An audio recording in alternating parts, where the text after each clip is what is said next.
si lo tuviera que calificar del 1 al 10, diría que el estado de la transparencia legislativa es de 4, con lo cual hay mucho por hacer, esa es la buena noticia.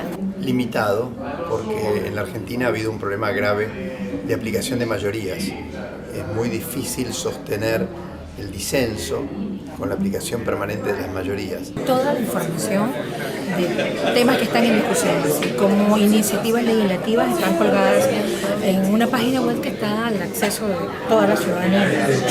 Tenemos un portal que permite un diálogo de ida y vuelta vía correo electrónico en todo el territorio nacional, que podamos compartir, receptar propuestas, etc. El Congreso de la Nación publica muchísima información sobre sus actividades, pero no la publica en los formatos que serían mejores para poder reutilizarla.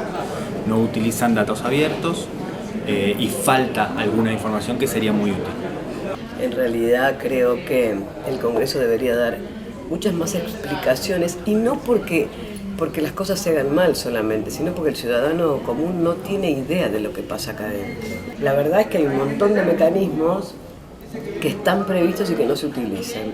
Me parece que ya es hora de empezar a utilizar.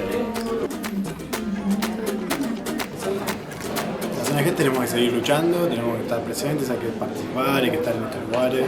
Las ONGs es muy importante en el sentido de agrupar y potenciar demandas de los ciudadanos y esa posibilidad que tienen de ejercer presión política sin estar identificados con algún partido político les da una credibilidad muy importante, y creo que son un actor fundamental. Vemos que nuestro aporte desde el lado que nosotros podemos ayudar es tomando esa información que sí está disponible, buscando la que no está, tratando de hacerla disponible, y la que está disponible hacerla comprensible, darle contexto, explicar esos datos, explicar de qué se trata esa información, por qué es relevante, por qué se tiene que tener en cuenta y cómo hay que leerla o cómo se puede leer y cuáles son las interpretaciones que se pueden sacar a partir de ahí. Me parece que ese es un poco el aporte que hemos hecho, ¿no? Tratar de estar pensando en cómo podemos hacer para transformar el discurso, para poder armar equipos de trabajo con el Congreso, para poder hacer como una suerte de conversación, en este caso medio tensa, pero permanente, en relación a la apertura y a la transparencia en los legislativos.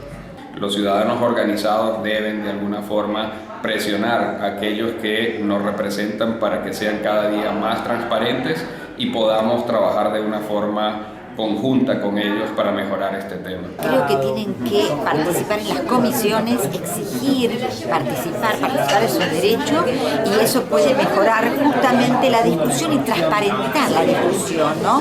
Porque hoy lo que tenemos es silencio. Las ONGs están contribuyendo, pero también falta un poco de esfuerzo para lograr que los congresistas en realidad entreguen su rendición de cuentas a tiempo y de manera completa, y también contrastando lo que están haciendo con lo que prometieron en una campaña electoral.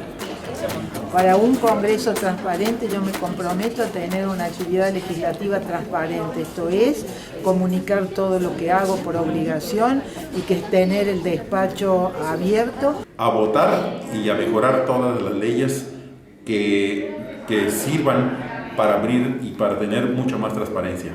A seguir trabajando y presentando proyectos y tratando de convencer a la mayor cantidad de gente posible para obtener consensos y voluntades.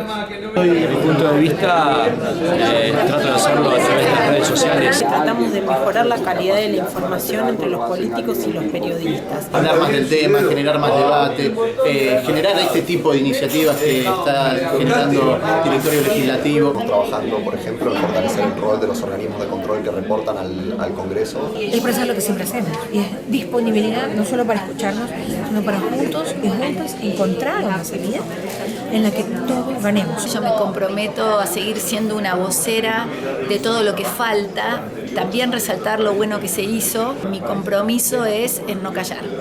Me comprometo a seguir trabajando en forma conjunta con organizaciones y a seguir publicando y masivizando y viralizando la información que tenemos respecto de qué es lo que pasa en el Congreso, sobre los poderes, sobre el proceso legislativo y también sobre los propios legisladores.